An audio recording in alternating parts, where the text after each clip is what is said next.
वज़ीर-ए-आज़म शहबाज शरीफ का आज बलूचिस्तान के सैलाब से मुतासर इलाकों के दौरे का प्लान है। शहबाज शरीफ ज़िला सोहबतपुर में सैलाब ज़दगान की बहाली के कामों का आज जायज़ा लेने जा रहे हैं। इमदादी सरगर्मियों पर उन्हें ब्रीफिंग भी दी जाएगी, जबकि मुतासरीन से उनकी मुलाकात भी आज शेड्यूल है। तो एक बार फिर से वज़ीर-ए-आज़म सरगर्म दिखाई दे रहे हैं। वज़ीर-ए-आज़म शहबाज शरीफ आज बलूचिस्तान के सैलाब से मुतासर इलाकों का दौरा करने जा रहे हैं। ये बताया जा रहा है कि शहबाज शरीफ ज़िला सोहबतपुर में सैलाब ज़दगान की बहाली के कामों का जायजा लेंगे। एनडीएमए के हुकाम भी उनके हमरा मौजूद होंगे। जो तरक्याती काम वहाँ पे जारी है और इमदादी सरगर्मियाँ हैं, उसके हवाले से वज़ीर-ए-आज़म शहबाज शरीफ को आज ब्रीफ भी किया जाएगा। इमदादी सरगर्मियों पर ब्रीफिंग और मुतासरीन से उनकी मुलाकात भी आज होने जा रही है। पंजाब हुकूमत ने विफाक का दुकानें 8:30 बजे बंद करने का फैसला मुस्तरद कर दिया है। सीनियर सूबाई वजीर मियां असलम इकबाल कहते हैं कि मामला मुश्तरका मुफादात काउंसिल में लाना चाहिए था। पंजाब के सीनियर वजीर मियां असलम इकबाल ने अपने रद्द-ए-अमल में कहा कि मईशत पहले ही सुकड़ चुकी है। विफाकी हुकूमत अपनी नाकामी का बदला आवाम से ले रही है। इम्पोर्टेड हुकूमत के फैसले पंजाब हुकूमत को कबूल नहीं। उन्होंने ऐलान किया तमाम स्टेक होल्डर्स से मुलाकात की जाएगी, चैम्बर्स और दुकानदारों से मीटिंग करेंगे। उसके बाद मामला पंजाब काबीना में लेकर जाएंगे। वज़ीर आला खैबर पख्तूनख्वा के मुआवने खुसूसी बराए तलात बैरिस्टर मोहम्मद अली सैफ ने कहा है कि तवानाई पॉलिसी पर खैबर पख्तूनख्वा हुकूमत से कोई बाज़ाब्ता मुशावरत नहीं की गई। बैरिस्टर मोहम्मद सैफ कहते हैं कि वफाकी हुकूमत ने दुकानें और मार्केट्स बंद करने के औकात पर भी कोई मशवरा नहीं किया। तवानाई बचत वफाकी हुकूमत की पॉलिसी है। खैबर पख्तूनख्वा हुकूमत तवानाई बचत के कई इक़दाम पहले ही उठा रही है। सूबे में सोलराइजेशन, LED बल्ब के इस्तेमाल पर पहले से काम कर रहे हैं।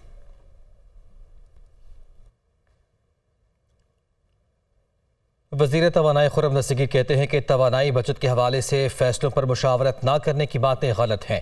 चीफ सेक्रेटरी के जरिए बातचीत की कोशिश की गई थी, सदर ममलकत से भी बात की, एक बार फिर रब्ता करेंगे। वो दुनिया का इमरान खान के साथ में गुफ्तगू कर रहे थे। ये दुरुस्त नहीं है और गलत है कि मुशावरत नहीं हुई। ताजरों के साथ एक तवील हमने 2.5 घंटे का सेशन किया पिछले हफ्ते ही। उसके बाद हमें जब ये महसूस हुआ कि पंजाब से और खैबर पख्तूनख्वा से हमें वो रिस्पांस नहीं मिल रहा, तो वाकई वज़ीर में मैं भी शामिल था उस कमेटी में। हम सदर ममलिकत आरिफ अलवी के पास गए और उन्होंने ये कहा कि ये पाकिस्तान की बका का मामला है, इस वक्त तवानाई की जो कफ़ायत करनी है हमें, तो आप हमारी इसमें सपोर्ट करें। हमने सदर साहब के पास भी जाकर इस्तदा की और ये पिछले 3 दिन में जो सेक्रेटरी पावर हैं उन्होंने पंजाब और खैबर पख्तूनख्वा के चीफ सेक्रेटरी के साथ बाज़ाब्ता तौर पर मुशावरत की है। अगर पंजाब के वज़ीर आला और पख्तूनख्वा के वज़ीर आला वो अपनी टीमों का तयन करें तो हम पंजाब जाने के लिए तैयार हैं, हम खैबर पख्तूनख्वा जाने के लिए तैयार हैं, उनसे बात करने के लिए तैयार है। बहुत ही कोई इंतहाई अमल हमें करना है तो फिर CCI जो है वो उसको कॉल किया जा सकता है, या फिर जो है जो बाज़ जगहों पे प्यूनिटिव मेजर्स हैं या हमें बिजली की लोड शेडिंग उस वक्त पर करनी है। लेकिन ये तमाम जो ऐसे प्यूनिटिव मेजर यानी सजा वाले जो मेजर या परेशान करने वाले मेजर्स हैं, अभी हम उसको कॉन्टेम्पलेट नहीं करें, वो हमारे रडार पर नहीं है। तो नाज़रीन, वफाकी हुकूमत ने मुल्क में तवानाई की बचत के लिए एक जामे प्रोग्राम का ऐलान किया है। इस इक़दाम से 62 अरब रुपए की बचत होगी। इस पर मौशी माहिरीन की क्या राय है, आगे आपको दिखाते हैं। हुकूमत ने अभी जो हालिया दिनों में अनाउंस किया है कंजर्वेशन प्लान, इसका कोई खातिर ख्वाह रिजल्ट नज़र नहीं आता हुआ नज़र आ रहा है, क्योंकि 10 बजे के बाद मैरिज हॉल बंद किए जाएंगे, मार्केट्स को 8 बजे के बाद बंद कर दिया जाएगा। एनर्जी जो है कंजम्पशन आपके कमर्शियल सेक्टर में अराउंड 7% होती है, और ये आपका अगर इस पर असर करेंगे तो सबसे ज़्यादा नेगेटिव इम्पैक्ट इसका ये होगा कि जो ऑलरेडी कारोबार, जो छोटे ताजरों के कारोबार हैं, जिनका बिज़नेस चलता ही शाम के बाद है, कि लोग जो है अपने दफातर को जाते हैं और उसके बाद आने के बाद मार्केटों में आते हैं ख़रीदारी करने के लिए, वो सबसे ज़्यादा मुतासिर होंगे। और पाकिस्तान की जो इकॉनमी का मॉडल है उसमें बहुत ज़्यादा छोटे ताजरों का, स्मॉल एंड मीडियम इंटरप्राइजेस का शेयर है, इसमें अराउंड 40%। तो उसके ऊपर इम्पैक्ट अगर पड़ा तो फिर आपका जो है टैक्स कलेक्शन जो अभी आपके दिसंबर में आई है वो भी टारगेट से को कम कर गई हैं, तो आगे जाके उसका और आपको जो है कमी हो सकती है। आपको एनर्जी कंजर्वेशन प्लान के लिए सबसे ज़्यादा ज़रूरत यह है, हुकूमत के पास जो सरकारी गाड़ियाँ हैं उन गाड़ियों का फ्री पेट्रोल बंद किया जाए और एक मौसर प्लान लेकर आया जाए, ताकि आपका जो है ज़्यादा से ज़्यादा कंजर्वेशन हो सके। ये बड़े वो फैसले हैं जो कि न सिर्फ तवानाई में बचत का मूजब बनेंगे, बल्कि पाकिस्तान के जो स्केर्स फॉरेन एक्सचेंज रिजर्व्स हैं उनको बचाने का भी मौजब बनेंगे। हमें ये बात ज़हन नशीन रखनी होगी कि हर वो डॉलर जो हम खर्च नहीं रहे वो दरहकीकत उस डॉलर की तरह है जो कि हम कमा रहे हैं। और इस वक्त पाकिस्तान को डॉलर्स की शदीद ज़रूरत है। इस वक्त पाकिस्तान को इस अमर की ज़रूरत है कि हम अपने एनर्जी पे होने वाले अखराजात और जो एनर्जी है उसको बचाएं। पूरी दुनिया में एक डे लाइट सेविंग का तस्वर है और पाकिस्तान जो कि इस डे लाइट से माला माल है उसको इसका भरपूर फायदा उठाना चाहिए। इसी तरह से इनएफिशिएंट एनर्जी आलात स्पेशली जो पंखे हैं गैर मियारी पंखे उनके इस्तेमाल को अगर हम तर्क करेंगे तो ये ना सिर्फ कंज्यूमर्स के लिए सार्फिन के लिए बेहतर होगा बल्कि बिजली बचाने का सबब भी बनेगा। वज़ीर आला पंजाब से UN पॉपुलेशन फ़ंड के कंट्री नुमाइंदा डॉक्टर लुईस शबाना की मुलाकात हुई। पॉपुलेशन वेलफेयर खुसूसन फैमिली प्लानिंग के लिए बाहमी इश्तराक को मज़ीद मौसर बनाने पर इत्तफाक हुआ है। परवेज़ इलाही का महकमा पॉपुलेशन वेलफेयर की मंजूर शुदा खाली असामियों पर भर्ती का ऐलान भी सामने है। इस मुलाकात के बाद आबादी पर काबू पाकर आवाम के मयार ज़िंदगी को बेहतर बनाया जा सकता है। वज़ीर आला पंजाब की जानिब से ऐसा कहा जा रहा है। तफसीला जान लेते हैं, हमारे नुमाइंदे लियाकत अंसारी हमारे साथ मौजूद हैं। लियाकत, इस मुलाकात के हवाले से आगाह कीजिए। हाँ जी बिल्कुल, ऐवान वज़ीर आला में वज़ीर आला पंजाब से यूनाइटेड नेशन पॉपुलेशन फंड के कंट्री नुमाइंदा डॉक्टर लुईस शबाना ने मुलाकात की और इसमें पॉपुलेशन वेलफेयर खुसूसन फैमिली प्लानिंग के लिए बाहमी इश्तराक को मजीद मुअस्सर बनाने पर इत्तफाक किया। वज़ीर आला पंजाब शरीफ वेलाई ने महकमा पॉपुलेशन वेलफेयर की मंजूरशुदा खाली असामियों पर भर्ती की ऐलान किया और इस हवाले से असूली मंसूरी दी। उन्होंने कहा कि महकमा पॉपुलेशन वेलफेयर को मुकम्मल सपोर्ट करेंगे। मरबूत और मुश्तरका काविशों के जरिए ही फैमिली प्लानिंग के अहदाफ हासिल किए जा सकते हैं। वज़ीर आला का कहना था कि देहात के साथ शहरों के पसमानदा जो हिस्से हैं वहां पर भी फैमिली प्लानिंग की अहमियत है उसको रोशनास कराया जाएगा। फैमिली हेल्थ क्लिनिक्स और फैमिली मराकज को मजीद फाल किया जाएगा और फैमिली प्लानिंग के इक़दामात की तहसील और जिला की सतह पर बाकायदा मॉनिटरिंग की जाएगी। ये भी बताया गया कि पंजाब हुकूमत ने फैमिली प्लानिंग इख्तियार करने वाले खानदानों को खुसूसी पैकेज देने का फैसला किया है और ये खुसूसी पैकेज जो है वो एहसास प्रोग्राम के तहत दिया जाएगा। वज़ीर आला का कहना था कि आबादी के साथ तेजी से बढ़ते मसाइल जो है वो पूरा अर्ज पर जो है वो इंसानी बका के लिए खतरा है और आबादी में बेहंगम जो इजाफा है वो सेहत, तालीम और रोजगार के मसाइल। बिल्कुल ठीक है, इस पर मजीद भी इजाफा हो रहा है मसाइल में। शुक्रिया आपका लियाकत। तहरीक इंसाफ ने मुल्क की मुआशी सूरत हाल पर वाइट पेपर जारी कर दिया। डिफॉल्ट का खतरा 5% से 90% तक पहुंचा। शौकत तरीन कहते हैं IMF ने वफाकी हुकूमत के गैर जिम्मेदाराना रवैये की वजह से पैसे देने से इनकार किया। मुल्क की माशी सूरत हाल पर तहरीक इंसाफ की जानिब से वाइट पेपर जारी। 90 शाहरा कायदे आज़म पर PTI रहनुमा शौकत तरीन, असद उमर, फवाद चौधरी और हमाद अजहर ने वाइट पेपर जारी किया। फारूक हबीब, मुजम्मिल असलम, साबिक वज़ीर खजाना डॉक्टर सलमान शाह, तैमूर झगड़ा और डॉक्टर जरका ने भी खिताब किया। साबिक वज़ीर खजाना शौकत तरीन का कहना था कि नून लीग हमारे लिए 19.2 अरब डॉलर का करंट अकाउंट खसारा छोड़ कर गई। PTI दौर में कोरोना के बावजूद GDP ग्रोथ 6% तक पहुंची। IMF ने वफाकी हुकूमत के गैर जिम्मेदाराना रवैये की वजह से पैसे देने से इनकार किया। ये इन्होंने 19.2 बिलियन का करंट अकाउंट डेफिसिट हमें छोड़ा। रिजर्व जो थे 9.4 बिलियन डॉलर थे और पाकिस्तान का रुपए को इन्होंने अपनी तरफ से मजबूत रखने की कोशिश की और हम उसको इकोनॉमिक्स में कहते हैं ओवर वैल्यूड। असद उमर का कहना था कि दुरुस्त सियासी फैसले मईशत की तरक्की के लिए जरूरी होते हैं। सियासत को अगर हम निकाल दें और मईशत को हम सिर्फ देखें तो फिर अच्छे फैसले हो सकते हैं। मईशत सिर्फ उस वक्त ठीक होगी जब इसके अंदर सियासी अमल दखल ना हो। PTI रहनुमा हमाद अजहर ने कहा कि डिफॉल्ट का शोशा इम्पोर्टेड हुकूमत ने खुद छोड़ा जिससे मुल्क में माशी अफरा तफरी फैली। एक नया ड्राफ्ट बाद में जो पेश किया, जो फाइनल बिल होता है, सिर्फ वो चंद गलतियों के लिए या चंद चीजों को रिव्यू करने के लिए होता है जो डिबेट में आई हो। तो पूरा यकसर नया बजट पेश कर दिया। उसके बाद आते साथ पूरे मार्केट में पैनिक फैला दिया कि पता नहीं जाने वाले क्या कर गए, डिफॉल्ट होने वाला है मुल्क। ये पैनिक खुद इन्होंने फैलाया। साबिक वज़ीर खजाना डॉक्टर सलमान शाह, माहिर माशियात अली खिजर और मुजम्मिल असलम ने कहा कि पाकिस्तान की मिशन की तरक्की में पावर सेक्टर बड़ी रुकावट है। रहनुमा तहरीक इंसाफ जमशेद इकबाल चीमा का कहना था कि 2021 में अशिया की कीमतों के हवाले से पाकिस्तान दुनिया का सबसे सस्ता मुल्क था। पाकिस्तान में एक शख्स के औसत 72,000 रुपए सालाना खुराक पर खर्च होते थे, आज 1 लाख से ज्यादा खर्चा होता है। वफाकी वज़ीर इत्तलात मरीम औरंगज़ेब ने कहा कि इमरान खान तमाशे बंद करें। माशी तबाही सिर्फ 6 माह में नहीं बल्कि गुजरे 4 बरस में आई। PTI ने मुल्क और मईशत को डिफॉल्ट के करीब पहुंचा दिया। वाइट पेपर जारी करने वालों को शर्म आनी चाहिए। वो इस्लामाबाद में न्यूज़ कॉन्फ्रेंस कर रहे थे। ये जो जितने भी वाइट पेपर हैं वो आपकी काली करतूतों को सफ़ेद नहीं कर सकते। कोई वाइट पेपर आपकी माशी तबाही को सफ़ेद नहीं कर सकता। 2013 और 18 में जब मुल्क के अंदर महंगाई की जो 18 में पाकिस्तान इमरान खान को देकर पाकिस्तान मुस्लिम लीग नून गई थी, वो 6.1% पे मुल्क तरक्की कर रहा था। उसमें तारीख की कम तरीन सतह की महंगाई थी। 18 के बाद अप्रैल 2022 में जो वाइट पेपर है वो कौन जारी करेगा इमरान खान साहब, जिसमें मुल्क के अंदर तारीखी कर्जे 45,000 अरब के कर्जे लिए गए। वो कौन बताएगा आवाम को? आवाम को कौन बताएगा कि 2.4% की खाने पीने की अशिया जो थी वो किस वाइट पेपर में दर्ज करेंगे कि वो 14%, 15% पे महंगाई पहुंचाई आपने? आपको जरा भी शर्म नहीं आई ये वाइट पेपर छापते हुए? आप समझते हैं कि आपके वाइट पेपर आपके काले अमाल और आपकी काली जहनियत के ऊपर पर्दा डाल देंगे? पाकिस्तान की आवाम को बताएं कि 2018 से लेकर 2022 में इस मुल्क में दहशतगर्दी वापस आई। 9 साल से हुकूमत है आपकी खैबर पख्तूनख्वा में। दहशतगर्दी जो खैबर पख्तूनख्वा में अपना सर उठा रही है, उसके पूरे जो असरात हैं वो पाकिस्तान के अंदर, पूरे पाकिस्तान में आज देख रहे हैं। आपको पाकिस्तान की आवाम को बताना पड़ेगा कि आपने इन 4 सालों में इस वाइट पेपर में दर्ज करना पड़ेगा कि आपने कश्मीर का सौदा किया। आपको दर्ज करना पड़ेगा कि आपने इसकी मईशत को तबाह किया। आपको दर्ज करना पड़ेगा कि मुल्क की महंगाई की तारीखी सतह, जो कि तारीखी कम तरीन सतह पर थी, आप उसको बुलंद तरीन सतह पर लेकर गए। कराची की सियासत में हलचल। एमकेएम और पीएसपी के इंजमाम का फाइनल राउंड। पाक सरजमी पार्टी का जनरल वर्कर्स इजलास आज होगा। इजलास में कारकुनान को एमकेएम से राब्तों पर एतमाद में लिया जाएगा। मुस्तफा कमाल पहली बार एमकेएम पाकिस्तान के मरकज बहादुराबाद जाएंगे।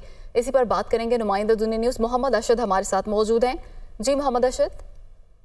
जी देखिए, पाक सरजमीन पार्टी और मुत्तहदा कौमी मूवमेंट के इंजमाम का जो मरहला है वो बिल्कुल इसका आखिरी राउंड है। गुज़िश्ता रोज एमकेएम मरकज बहादुराबाद पर जनरल वर्कर इजलास जो था वो तलब किया गया था, जिसमें खालिद मकबूल सिद्दीकी जो कि कन्वीनियर है एमकेएम के, उन्होंने अपने कारकुनान से राय ली थी कि दोबारा जो लोग एमकेएम से चले गए हैं उनके पास जाने चाहिए, उनको दावत देनी चाहिए, जिससे कारकुनान ने उनको जो थी वो इस हवाले से इजाजत दी थी। इसके बाद डॉक्टर खालिद मकबूल सिद्दीकी कल गुज़िश्ता रोज पाक सरजमीन पार्टी के मरकजी दफ्तर पाकिस्तान हाउस पहुंचे थे, जहां पर उनको एमकेएम में आने की दावत भी दी थी। तो आज इस हवाले से पाक सरजमीन पार्टी का जनरल वर्कर इजलास जो है वो तलब किया गया, जिसमें तमाम तर जिम्मेदारान, उहदेदारान और कारकुनान को जो है वो वहां पर मौजूद होंगे और आज ही जो है वो एतमाद में लिया जाएगा पाक सरजमीन पार्टी की क़यादत की जानिब से कारकुनान को। जिसके बाद इस ज़राए सवाल तस्दीक करते हैं कि पहली मरतबा जो पीएसपी की क़यादत है, मुस्तफ़ा कमाल है, अनीस कायम खानी है,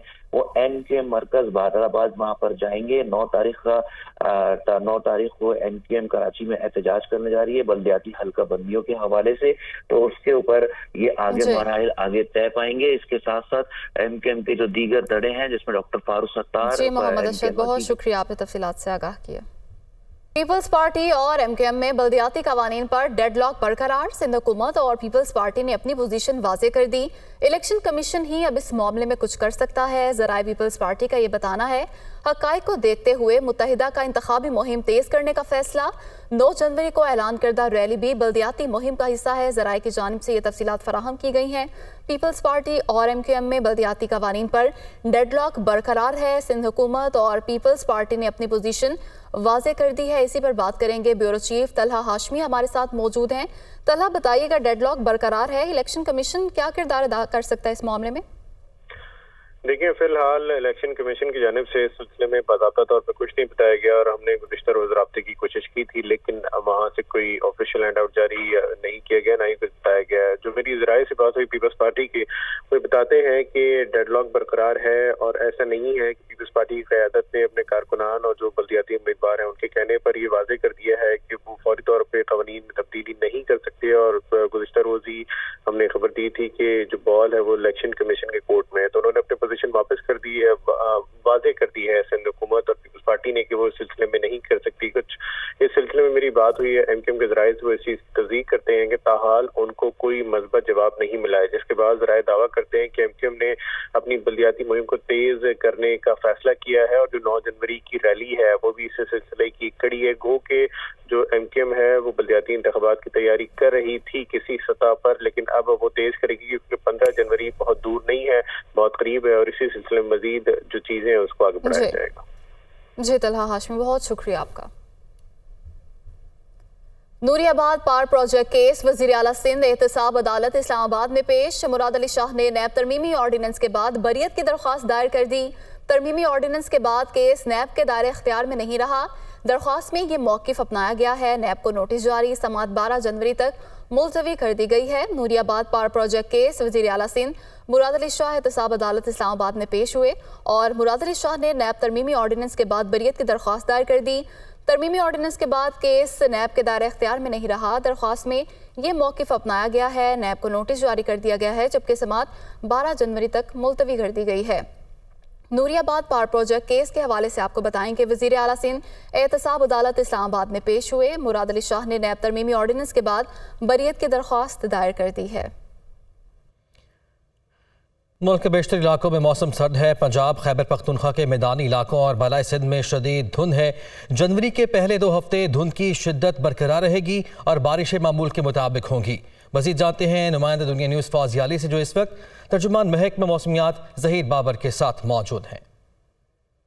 आज बिल्कुल मुल्क के ज़्यादातर हिस्सों में मौसम शदीद सर्द है। दिसंबर का अगर देखा जाए तो मामूल से जो है वो कम बारिशें देखने को मिली हैं। मौसम की क्या ताज़ा तरीन सूरत हाल रहेगी इस महीने में, ये जानने के लिए तर्जुमान महकमा मौसमियात ज़हीर बाबर साहब हमारे साथ मौजूद हैं। इस वक्त तो मुल्क के ज़्यादातर हिस्सों में मौसम खुश्क और सर्द है। ख़ास तौर पर मुल्क के जो मैदानी इलाके हैं, पंजाब के मैदानी इलाके, नॉर्थ ईस्टर्न पार्ट्स हैं, खैर पख्तूनख्वा के मैदानी इलाके से, इस तरह सिंध बलाई सिंध के जो मैदानी इलाके हैं, इनमें धुंध की कैफियत जो है वो जारी है और शदीद धुंध जो है ज़्यादातर इलाकों में ख़ास तौर पे सुबह के औकात में और रात के जो है वो डेवलप हो जाती हैं और पूरे दिन जो है वो फॉग की कंडीशंस रहती हैं।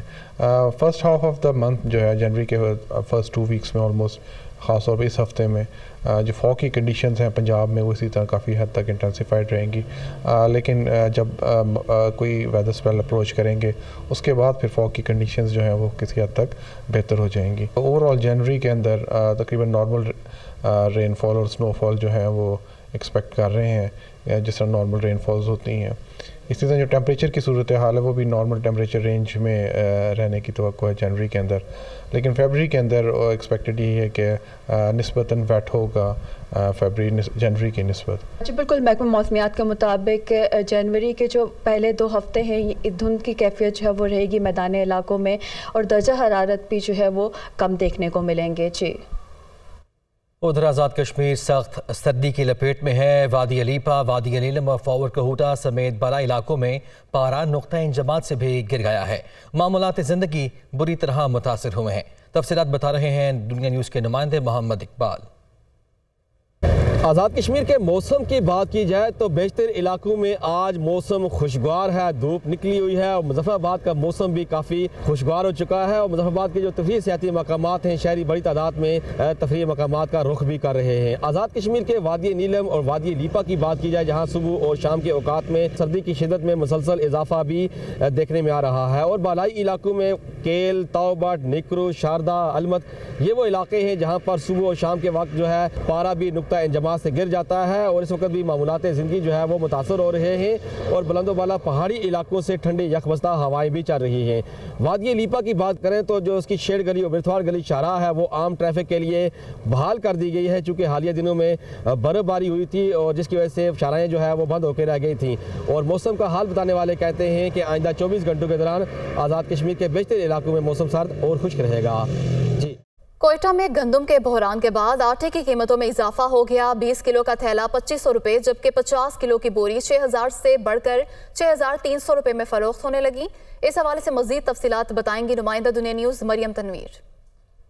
शहरों की तरह शहर कोयटा में भी आटे की कीमत में आए रोज़ इजाफा हो रहा है, जिसके बाद शहर में आटे के बहरान का भी खदशा किया जाता है। इस वक्त हमारे साथ एक आटा डीलर मौजूद है, आए उनसे मज़ीद जानते हैं कि आटे की कीमत में कितना इजाफा हुआ है और उसकी वजूहात क्या है। आटा बहुत महंगा हो गया है, एक तो गंदम महंगा हो गया, और दूसरा सुबहबंदी भी लग गई है। सुबहबंदी पाबंदी की वजह से गंदम नहीं आ रहे हैं। दूसरा ये है कि इधर बलूचिस्तान फूड वाले जो है वो गंदम मिल वालों को नहीं दे रहे हैं। 1400 से 1800 2000 तक एक महीने के अंदर बढ़ गई है 100 किलो में। पंजाब का आटा जो है वो 2500 2400 का हम लोगों को मिल रहा है, बल्कि 2400 से भी ऊपर मिल रहा है। जी, इस वक्त हमारे साथ जो मौजूद है आटा डीलर, उनका कहना था कि आटे की जो 20 किलो की जो थैली हमें गुज़श्ता दिनों जो 2000 रुपये की मिल रही थी, अब इसकी कीमत जो है बढ़कर 2500 तक हो गई है। और जो 50 किलो की बोरी हमें आटे की 6000 में मिल रही थी, उसकी कीमतें अब बढ़कर 6000 से 300 तक हो गई हैं और मज़ीद भी आटे की जो कीमतें हैं वो बढ़ सकती हैं। जी, कराची में पीटीआई रहनुमा अली जैदी मीडिया से गुफ्तगू कर रहे हैं कि इलेक्शंस 15 जनवरी को करवाने हैं। 15 जनवरी को इलेक्शन की डेट आ गई। जब इलेक्शन की डेट आ गई, अब इलेक्शन की डेट आने के बाद कानूनी तौर पे आप कोई ट्रांसफ़र पोस्टिंग कर ही नहीं सकते। लेकिन उन्होंने क्या किया, 9 तारीख को लगाया। 9 तारीख को एक हल्फ याफ्ता समझते हैं ना आप लोग अच्छी तरह, वो है डीएमजी वाला, लेकिन उसमें भी हल्फ याफ्ता है ना। वो एएमजी हो, डीएमजी हो या ओएमजी हो या जो भी हो, यहाँ तो कस्टम वाले भी कोई हल्फ याफ्ता है, आपको पता है, मुझे भी पता है। तो हल्फ याफ्ता जो था उसको उन्होंने लगा दिया थे। ये हल्फ याफ्ता जो था, मैं तो कह रहा हूँ थे, ये खुद कह रहे थे, मना तो नहीं कर रहा, आप क्या कह रहे हैं। हल्फ याफ्ता को उन्होंने लगा दिया कराची के एडमिनिस्ट्रेटर। उसके बाद जो टेढ़े मेंगे नाम वाले होते हैं वो भी कोई ना कोई सरकार में लगे हुए। अब उनके नाम मुझे याद नहीं है, बिहारी, पहाड़ी, ऐसे कोई है क्या, जो भी होते हैं नाम। वो डिस्ट्रिक्ट ईस्ट में, कोरंगी में, सेंट्रल में, हैदराबाद में वो लगा दिए एडमिनिस्ट्रेटर। तो हमने ख़त लिखा फ़ौरन उसी दिन, और हमने प्रेस कॉन्फ्रेंस भी की, और हमने उनके ट्विटर अकाउंट भी दिखाए, उनके सोशल मीडिया पेजेस दिखाए, उनकी तस्वीरें दिखाई। उनमें से एक मौसूफ वो हैं जिनको ज़्यादा देर नहीं, अप्रैल की बात, अप्रैल में इसी साल, पिछले साल, उनको उठा के लेके गई थी लॉ इन्फोर्समेंट उनके घर से। वो बड़े सारे केसेस में वांटेड है, ख़तरनाक किस्म के, वो भी एडमिनिस्ट्रेटर लग गए। तो हमने कहा जी अगर ये लगने एडमिनिस्ट्रेटर तो फिर आप, उज़ैर बलोच ने क्या गलती की है, उसको निकाल के साउथ का लगा दे, लियारी जीत जाएगा। यानी कि इसमें तो कोई बात ही नहीं है ना, क्राइम ही कोई नहीं हुआ फिर। तो इन्होंने election commission, provincial election commission ने ख़त लिखा सिंध हुकूमत को कि आप, उनका मैं शुक्रगुजार हूँ कि आप इनको फ़ौरन रिप्लेस करें, डी नोटिफाई करें। पहला ख़त लिखा, कोई एक्शन नहीं। दूसरा ख़त लिखा, कोई एक्शन नहीं। तीसरा ख़त भी लिख दिया, कोई एक्शन नहीं। तो फिर हमने कोर्ट का रास्ता इख्तियार किया। Once again thanks to Shah भाई और बिलाल गफ़ार ने पिटिशन फाइल की जो हमारे। इस बुलेटिन से अब तक के लिए इतना ही।